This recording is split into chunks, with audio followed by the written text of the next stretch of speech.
control and coordination. In the previous chapter, we looked at life processes involved in the maintenance functions in living organisms. There, we had started with a notion we all have, that if we see something moving, it is alive. Some of these movements are in fact the result of growth, as in plants. A seed germinates and grows, and we can see that the seedling moves over the course of a few days. It pushes soil aside and comes out. But if its growth were to be stopped, these movements would not happen. Some movements, as in many animals, and some plants, are not connected with growth. A cat running, children playing on swings, buffaloes chewing cud, these are not movements caused by growth. Why do we associate such visible movements with life? A possible answer is that we think of movement as a response to a change in the environment of the organism. The cat may be running because it has seen a mouse. Not only that, we also think of movement as an attempt by living organisms to use changes in their environment to their advantage. Plants grow out into the sunshine. Children try to get pleasure and fun out of swinging. Buffaloes chew cud to help break up tough food, so as to be able to digest it better. When bright light is focused on our eyes, or when we touch a hot object,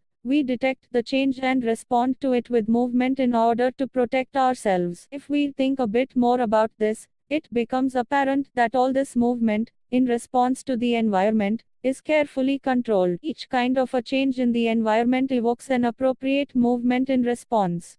When we want to talk to our friends in class, we whisper, rather than shouting loudly. Clearly, the movement to be made depends on the event that is triggering it. Therefore, such controlled movement must be connected to the recognition of various events in the environment, followed by only the correct movement in response. In other words, living organisms must use systems providing control and coordination. In keeping with the general principles of body organization in multicellular organisms, specialized tissues are used to provide these control and coordination activities. 7.1 Animals' nervous system. In animals, such control and coordination are provided by nervous and muscular tissues, which we have studied in Class 6. Touching a hot object is an urgent and dangerous situation for us. We need to detect it and respond to it.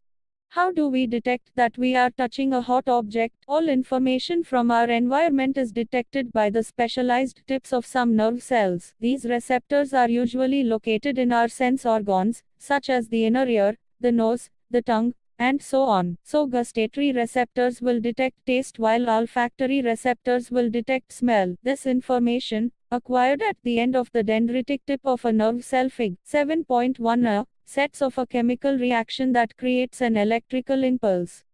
B. Figure 7.1 A structure of neuron, B neuromuscular junction. This impulse travels from the dendrite to the cell body, and then along the axon to its end. At the end of the axon, the electrical impulse sets off the release of some chemicals. These chemicals cross the gap, or synapse, and start a similar electrical impulse in a dendrite of the next neuron. This is a general scheme of how nervous impulses travel in the body. A similar synapse finally allows delivery of such impulses from neurons to other cells, such as muscles, cells, or gland. Fig. 7.1b. It is thus no surprise that nervous tissue is made up of an organized network of nerve cells or neurons, and is specialized for conducting information via electrical impulses from one part of the body to another. Look at Fig. 7.1a and identify the parts of a neuron, I where information is acquired, I through which information travels as an electrical impulse, and I where this impulse must be converted into a chemical signal for onward transmission. Activity 7.1. Put some sugar in your mouth. How does it taste? Block your nose by pressing it between your thumb and index finger. Now eat sugar again. Is there any difference in its taste? While eating lunch, block your nose in the same way and notice if you can fully appreciate the taste of the food you are eating. Is there a difference in how sugar and food taste if your nose is blocked? If so, why might this be happening? Read and talk about possible explanations for these kinds of differences. Do you come across a similar situation when you have a cold? 7.1.1 What happens in reflex actions? Reflex is a word we use very commonly when we talk about some sudden action in response to something in the environment. We say I jumped out of the way of the bus, reflexly, or I pulled my hand back from the flame reflexly, Or I was so hungry my mouth started watering reflexly. What exactly do we mean? A common idea in all such examples is that we do something without thinking about it, or without feeling in control of our reactions. Yet these are situations where we are responding with some action to changes in our environment. How is control and coordination achieved in such situations? Let us consider this further. Take one of our examples. Touching a flame is an urgent and dangerous situation for us, or in fact, for any animal. How would we respond to this? One seemingly simple way is to think consciously about the pain and the possibility of getting burnt, and therefore move our hand. An important question then is, how long will it take us to think all this? The answer depends on how we think. If nerve impulses are sent around the way we have talked about earlier, then thinking is also likely to involve the creation of such impulses. Thinking is a complex activity, so it is bound to involve a complicated interaction of many nerve impulses from many neurons. If this is the case, it is no surprise that the thinking tissue in our body consists of dense networks of intricately arranged neurons. It sits in the forward end of the skull and receives signals from all over the body, which it thinks about before responding to them. Obviously, in order to receive these signals, this thinking part of the brain in the skull must be connected to nerves coming from various parts of the body. Similarly, if this part of the brain is to instruct muscles to move, nerves must carry this signal back to different parts of the body. If all of this is to be done when we touch a hot object, it may take enough time for us to get burnt. How does the design of the body solve this problem?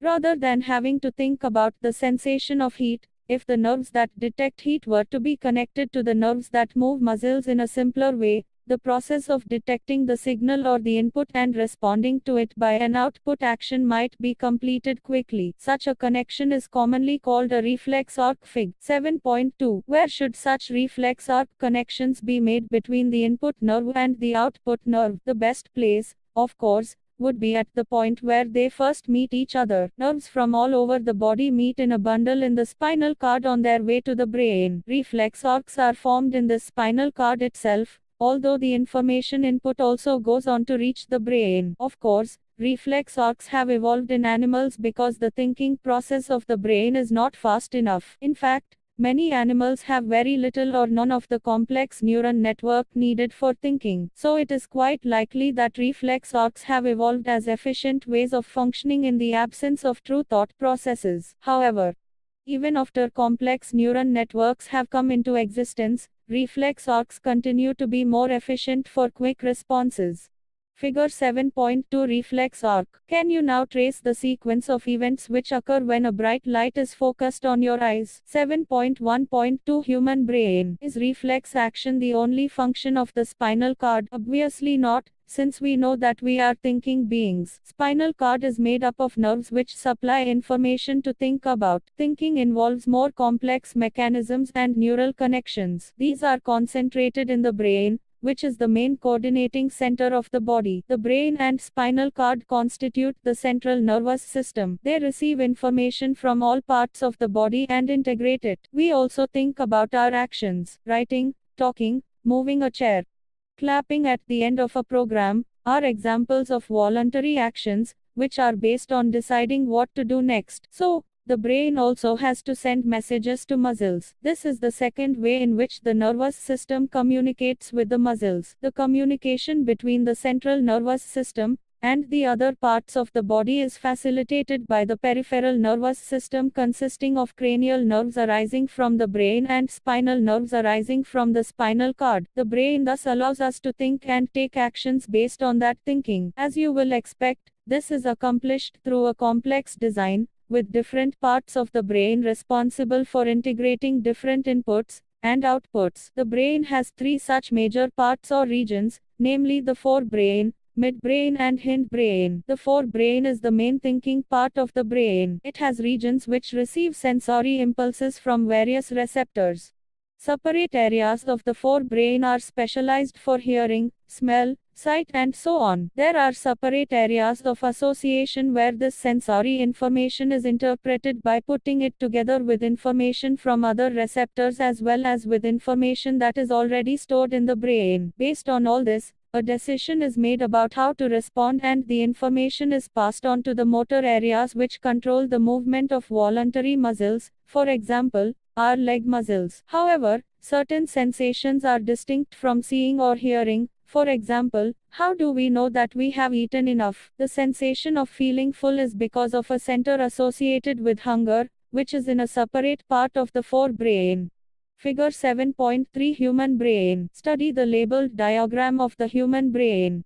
We have seen that the different parts have specific functions. Can we find out the function of each part? Let us look at the other use of the word reflex that we have talked about in the introduction. Our mouth waters when we see food we like without our meaning to. Our hearts beat without our thinking about it. In fact, we cannot control these actions easily by thinking about them even if we wanted to. Do we have to think about or remember to breathe or digest food? So, in between the simple reflex actions like change in the size of the pupil, and the thought-out actions, such as moving a chair, there is another set of muscle movements over which we do not have any thinking control. Many of these involuntary actions are controlled by the midbrain and hindbrain. All these involuntary actions, including blood pressure, salivation and vomiting, are controlled by the medulla in the hindbrain. Think about activities like walking in a straight line, riding a bicycle, picking up a pencil. These are possible due to a part of the hindbrain called the cerebellum. It is responsible for precision of voluntary actions and maintaining the posture and balance of the body. Imagine what would happen if each of these events failed to take place if we were not thinking about it. 7.1.3 How are these tissues protected? A delicate organ like the brain, which is so important for a variety of activities, needs to be carefully protected. For this, the body is designed so that the brain sits inside a bony box. Inside the box, the brain is contained in a fluid-filled balloon which provides further shock absorption. If you run your hand down the middle of your back, you will feel a hard, bumpy structure. This is the vertebral column or backbone which protects the spinal cord. 7.1.4 How does the nervous tissue cause action? So far, we have been talking about nervous tissue, and how it collects information, sends it around the body, processes information, makes decisions based on information, and conveys decisions to muscles for action. In other words, when the action or movement is to be performed, muscle tissue will do the final job. How do animal muscles move? When a nerve impulse reaches the muscle fiber must move. How does a muscle cell move? The simplest notion of movement, at the cellular level, is that muscle cells will move by changing their shape so that they shorten. So the next question is, how do muscle cells change their shape? The answer must lie in the chemistry of cellular components. Muscle cells have special proteins that change both their shape and their arrangement in the cell in response to nervous electrical impulses. When this happens, new arrangements of these proteins give the muscle cells a shorter form. Remember when we talked about muscle tissue, in class 6, there were different kinds of muscles, such as voluntary muscles and involuntary muscles. Based on what we have discussed so far, what do you think the differences between these would be? Questions. 1. What is the difference between a reflex action and walking? 2. What happens at the synapse between two neurons? 3. Which part of the brain maintains posture and equilibrium of the body? 4. How do we detect the smell of an agarbatti incense stick? 5. What is the role of the brain in reflex action? 7.2 Coordination in plants. Animals have a nervous system for controlling and coordinating the activities of the body, but plants have neither a nervous system nor muscles. So, how do they respond to stimuli? When we touch the leaves of a moi, the sensitive or touch me, not plant of the mimosa family, they begin to fold up and droop. When a seed germinates, the root goes down, the stem comes up into the air. What happens? Firstly, the leaves of the sensitive plant move very quickly in response to touch. There is no growth involved in this movement. On the other hand, the directional movement of a seedling is caused by growth. If it is prevented from growing, it will not show any movement. So plants show two different types of movement, one dependent on growth and the other independent of growth. 7.2.1 Immediate response to stimulus. Let us think about the first kind of movement, such as that of the sensitive plant. Since no growth is involved, the plant must actually move its leaves in response to touch. But there is no nervous tissue, nor any muscle tissue. How does the plant detect the touch, and how do the leaves move in response? Figure 7.4 The sensitive plant. If we think about where exactly the plant is touched, and what part of the plant actually moves, it is apparent that movement happens at a point different from the point of touch. So, information that a touch has occurred must be communicated. The plants also use electrical chemical means to convey this information from cell to cell, but unlike in animals, there is no specialized tissue in plants for the conduction of information. Finally, again as in animals, some cells must change shape in order for movement to happen. Instead of the specialized proteins found in animal muscle cells, plant cells change shape by changing the amount of water in them, resulting in swelling or shrinking, and therefore in changing shapes. 7.2.2 Movement due to growth. Some plants like the pea plant climb up other plants or fences by means of tendrils. These tendrils are sensitive to touch. When they come in contact with any support, the part of the tendril in contact with the object does not grow as rapidly as the part of the tendril away from the object. This causes the tendril to circle around the object and thus cling to it. More commonly, plants respond to stimuli slowly by growing in a particular direction. Because this growth is directional, it appears as if the plant is moving. Let us understand this type of movement with the help of an example. Activity 7.2 Fill a conical flask with water. Cover the neck of the flask with a wire mesh. Keep 2 or 3 freshly germinated bean seeds on the wire mesh. Take a cardboard box which is open from one side. Keep the flask in the box in such a manner that the open side of the box faces light coming from a window. Fig. 7.5 After 2 or 3 days, you will notice that the shoots bend towards light and roots away from light. Now turn the flask so that the shoots are away from light and the roots towards light. Leave it undisturbed in this condition for a few days. Have the old parts of the shoot and root changed direction? Are there differences in the direction of the new growth? What can we conclude from this activity? Figure 7.5 Response of the plant to the direction of light. Environmental triggers such as light or gravity will change the directions that plant parts grow in. These directional or tropic movements can be either towards the stimulus or away from it. So, in two different kinds of phototropic movement, shoots respond by bending towards light while roots respond by bending away from it. How does this help the plant? Plants show tropism in response to other stimuli as well. The roots of a plant always grow downwards while the shoots usually grow upwards and away from the earth. This upward and downward growth of shoots and roots, respectively, in response to the pull of earth or gravity, is, obviously, geotropism. Fig. 7.6 Figure 7.6 Plant showing geotropism. If hydro means water and chemo refers to chemicals, what would hydrotropism and chemotropism mean? Can we think of examples of these kinds of directional growth movements? One example of chemotropism is the growth of pollen tubes towards ovules, about which we will learn more when we examine the reproductive processes of living organisms. Let us now once again think about how information is communicated in the bodies of multicellular organisms. The movement of the sensitive plant in response to touch is very quick. The movement of sunflowers in response to day or night, on the other hand, is quite slow. Growth-related movement of plants will be even slower. Even in animal bodies, there are carefully controlled directions to growth. Our arms and fingers grow in certain directions, not haphazardly. So controlled movements can be either slow or fast. If fast responses to stimuli are to be made, information transfer must happen very quickly. For this, the medium of transmission must be able to move rapidly. Electrical impulses are an excellent means for this.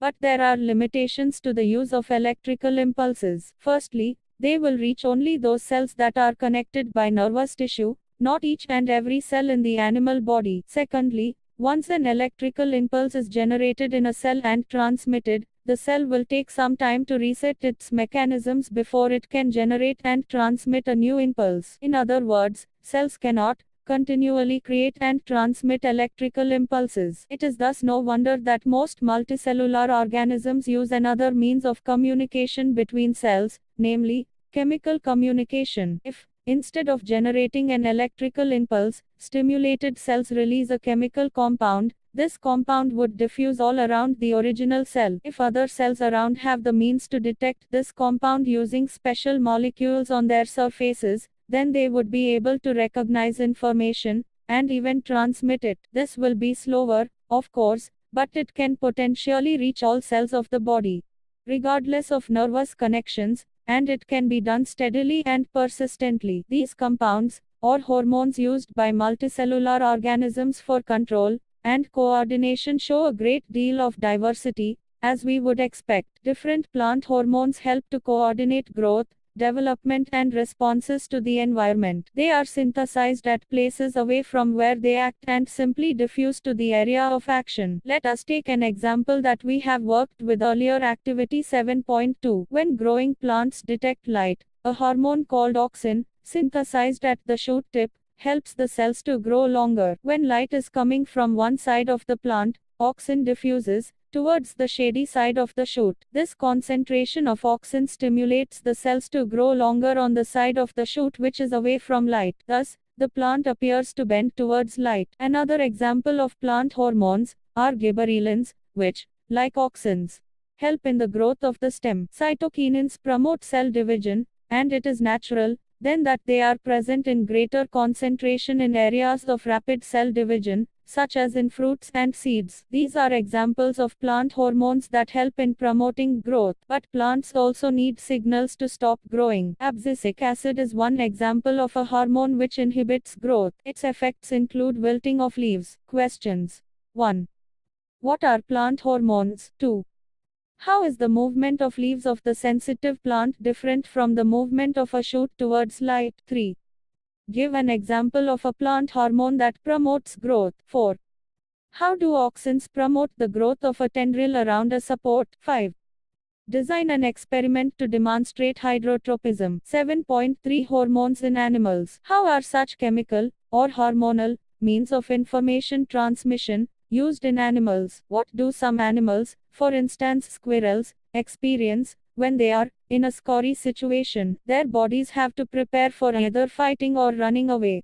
Both are very complicated activities that will use a great deal of energy in controlled ways. Many different tissue types will be used and their activities integrated together in these actions. However, the two alternate activities, fighting or running, are also quite different. So here is a situation in which some common preparations can be usefully made in the body. These preparations should ideally make it easier to do either activity in the near future. How would this be achieved? If the body designer in the squirrel relied only on electrical impulses via nerve cells, the range of tissues instructed to prepare for the coming activity would be limited. On the other hand, if a chemical signal were to be sent as well, it would reach all cells of the body and provide the wide-ranging changes needed. This is done in many animals, including human beings, using a hormone called adrenaline, that is secreted from the adrenal glands. Look at Fig. 7.7 to locate these glands.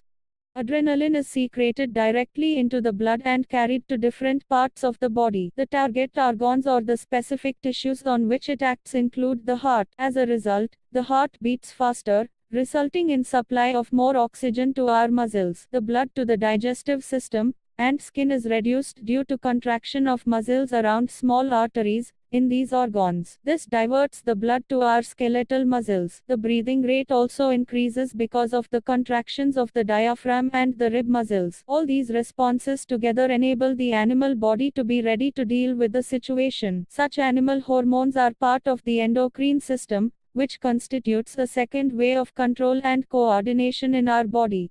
Activity 7.3. Look at Fig. 7.7. Identify the endocrine glands mentioned in the figure. Some of these glands have been discussed in the text. Consult books in the library and discuss with your teachers to find out about the functions of other glands. Remember that plants have hormones that control their directional growth. What functions do animal hormones perform? On the face of it, we cannot imagine their role in directional growth. We have never seen an animal growing more in one direction or the other, depending on light or gravity. But if we think about it a bit more, it will become evident that, even in animal bodies, growth happens in carefully controlled places. Plants will grow leaves in many places on the plant body, for example.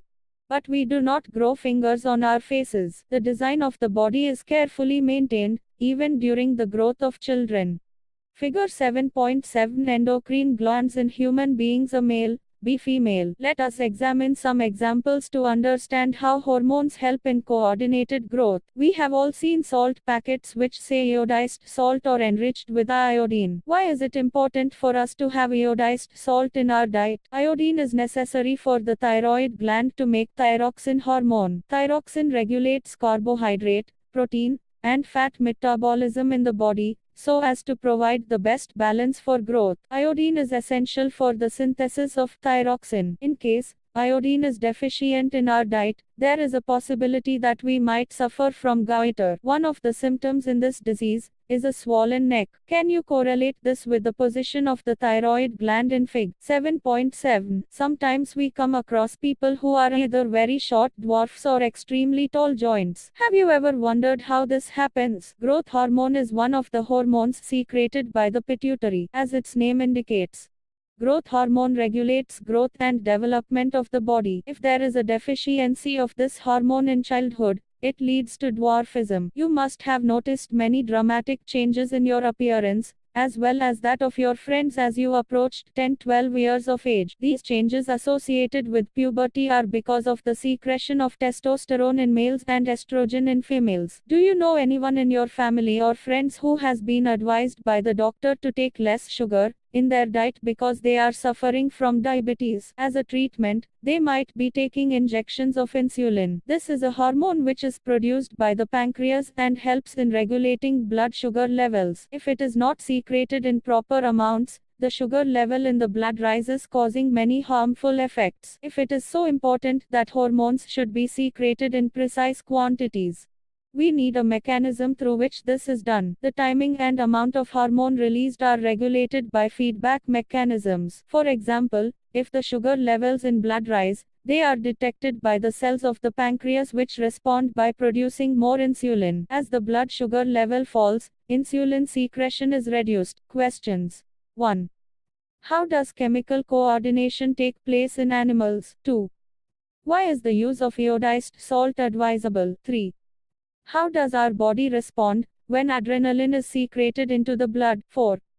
Why are some patients of diabetes treated by giving injections of insulin?